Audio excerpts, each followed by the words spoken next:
नमस्कार। पॉलिटिक्स में आप सबों का स्वागत है। और आज हम बिहार के उस पॉलिटिक्स की चर्चा करने जा रहे हैं जिस पॉलिटिक्स के सहारे अब यह संकेत आने लगा है कहीं तेजस्वी मायावती की राह पर तो नहीं है। यह सवाल लोकसभा चुनाव में भी उभर कर सामने आया था। वैसे 2020 से ही 19 के लोकसभा चुनाव पर अगर आप गौर करिए तो कांग्रेस और आरजेडी के बीच जो खटास देखने को मिला था, याद है ना। सेकंड फेज में कांग्रेस और आरजेडी एक मंच पर आए थे तेजस्वी समस्तीपुर की सभा में। बाकी सभा को इन्होंने कह सकते हैं कि नजरअंदाज कर दिया था। तो 2019 के लोकसभा चुनाव से ही यह संकेत मिलने लगा था कि बिहार में कुछ न कुछ चल तो रहा है यूपी की तरह। 2020 के विधानसभा चुनाव में तेजस्वी चिराग मॉडल का लाभ उठाते हुए एक बड़ी पार्टी के रूप में उभर कर सामने आए, तो फिर वो सवाल दब गया। लेकिन 2019 के लोकसभा चुनाव के बाद 2024 के लोकसभा चुनाव में टिकट वितरण को लेकर, गठबंधन के बीच को लेकर जो बातें सामने आई, उस दौरान फिर से एक बार चर्चा होनी शुरू हो गई कि कहीं न कहीं ये मायावती के राह पर तो नहीं जा रहे।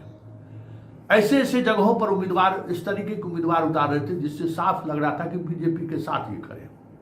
मधुबनी सीट ले लीजिए, कई दरभंगा सीट ले लीजिए, कई ऐसी सीटें आप लोकसभा पर गौर करेंगे तो आपको समझ में आएगा कि किस तरीके से लग रहा था कि ये बीजेपी को मदद तो नहीं कर रहे। और इस बार 2025 के विधानसभा चुनाव में जहां माना जा रहा था तेजस्वी समर्थकों में ये इस बात को लेकर दृढ़ संकल्प था कि तेजस्वी तय है, लेकिन टिकट वितरण के दौरान जो बातें सामने आ रही हैं उससे तो वही लग रहा है कि जैसे ये बीजेपी को वॉक ओवर देने की तैयारी में। 3 महीने से कह सकते हैं कि कांग्रेस और तमाम घटक दलों के बीच, इनके जो घटक दल थे उनके बीच बैठकों का सिलसिला जारी रहा, लेकिन अंततः आज तक उम्मीदवारी तय नहीं हो पाई। उम्मीदवारी तय तो छोड़िए, बीते रात जहां कांग्रेस ने एक उम्मीदवार को सिंबल तक दे दिया है, वहां अशोक की पत्नी को इन्होंने सिंबल दे दिया राजयोग। अशोक महतो, आप समझ सकते हैं कि किस तरीके की ये सियासत कर रहे हैं। बात यहीं खत्म नहीं हुई है।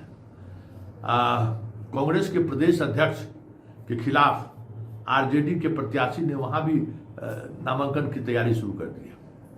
तो क्या ये गठबंधन टूट जाएगा?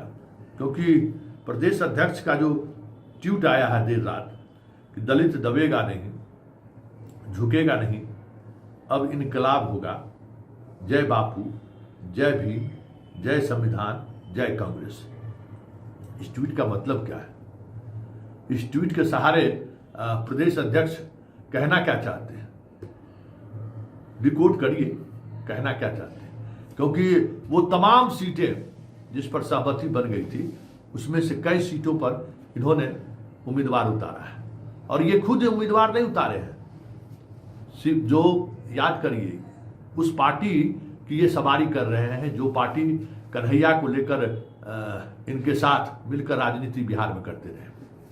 पिछले लोकसभा चुनाव में कांग्रेस कन्हैया को बेगूसराय से लड़ाना चाहती थी, तैयारी कांग्रेस थी।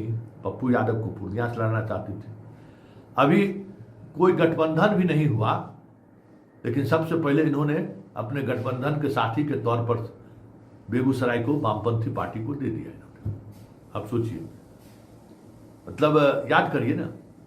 और वही पार्टी कांग्रेस के खिलाफ अधिकांश जगहों पर, चाहे वो रुसरा हो, चाहे वो बछवाड़ा हो, कई जगहों पर उन्होंने अपना उम्मीदवार उतार दिया। मतलब ऐसा नहीं है कि कोई उनकी लॉयल्टी किसको लेकर है, पांडे जी को सामने नहीं आ रहा है, पूरी तौर पर सामने आ रहा है। और वो दिख भी रहा है कि किसके प्रति वो जिम्मेवार है। बात देखिए, गठबंधन के कोऑर्डिनेशन कमेटी के चेयरमैन है मिस्टर तेजस्वी। बोगो सिंह के खिलाफ सीपीएम ने अपना उम्मीदवार उतारा और कुछ 100 वोटों से सीपीएम वहां से चुनाव हारी थी। लेकिन वहां उन्होंने मना लिया सीपीएम को दूसरा सीट देके। ऐसी जगह पर सीट पर उन्होंने सीट दिया जहां कह सकते हैं कि कभी उम्मीदवारी तो छोड़ दीजिए, ठीक से उनका अंचल अध्यक्ष भी नहीं है, और बोगो सिंह का सीट उन्होंने बचा लिया। मतलब कोऑर्डिनेशन कमेटी के चेयरमैन के रूप में ये किसके प्रति लॉयल है वो जरा देखिए। और बिहार में अगर आप कांग्रेस को डैमेज करना चाहते हैं तो इसका मतलब क्या है? कांग्रेस को आप हाशिए पर धकेलने की कोशिश कर रहे हैं, इसका मतलब क्या है?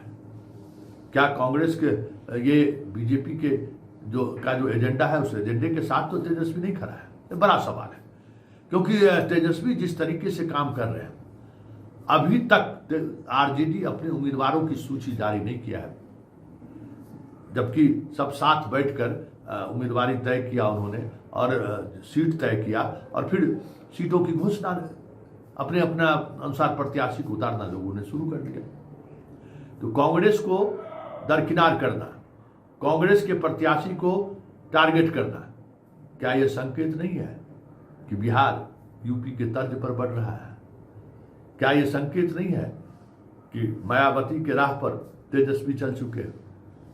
क्या इस संकेत के पीछे लैंड फॉर जॉब और आईआरसीटी घोटाले को लेकर जो दिल्ली हाईकोर्ट में सुनवाई था उस कड़ी को जोड़ा नहीं जा सकता है? क्योंकि आईआरसीटी के मामले में जहां अप्रत्यक्ष रूप से तेजस्वी का इन्वॉल्वमेंट दिखाया गया, कोई डॉक्यूमेंट्री साक्ष्य नहीं है, तेजस्वी पर कोई कार्रवाई नहीं हो सकती है। लालू यादव पर भी कार्रवाई की बहुत कम सी उम्मीद है, लेकिन लैंड फॉर जॉब मामले में जो कार्रवाई हुई है, जो एफआईआर हुआ है और जो अभियुक्त का बयान है और जो डॉक्यूमेंट्री प्रूफ है, महीने के अंदर सजा हो सकती है और तय है, कोई रोक भी नहीं सकता है। लेकिन वो उसकी सुनवाई टल गई 10 दिसंबर तक। मतलब फर्स्ट फेज के चुनाव के बाद सेकेंड फेज का प्रचार अभियान सब कुछ बंद हो जाएगा, तब इनकी सुनवाई होगी। ये क्या संकेत है? कुछ डील तो नहीं हुआ है, क्योंकि ये मैं इसलिए कह रहा हूं कि कई तरह के मामलों में ये देखने को मिला है कि सरकार और सत्ता के साथ बने हुए लोगों के साथ न्याय भी कुछ अलग तरीके से दिखने लगता है। ये हम न्यायपालिका पर हम सवाल नहीं खड़ा कर रहे, लेकिन ये संयोग ही हो, लेकिन दिखता तो है। तो ये सारी चीजें जो अब सामने आकर दिखने लगा है, क्या खेला हो गई बिहार में? क्या कांग्रेस अकेले चुनाव लड़ने का निर्णय ले सकती है क्या? या फिर निर्णय ले नहीं ले, जिस तरीके से गठबंधन में गांठ पड़ गया है, वोटर तो असमंजस की स्थिति में है ही, करें तो करें क्या? क्योंकि पूरी एक लड़ाई वोट अधिकार यात्रा के बाद जो सब साथ आए थे कि भाई इस बार बिहार को बदलना है, वो लड़ाई कहीं न कहीं तेजस्वी की इस भूमिका की वजह से कमजोर तो जरूर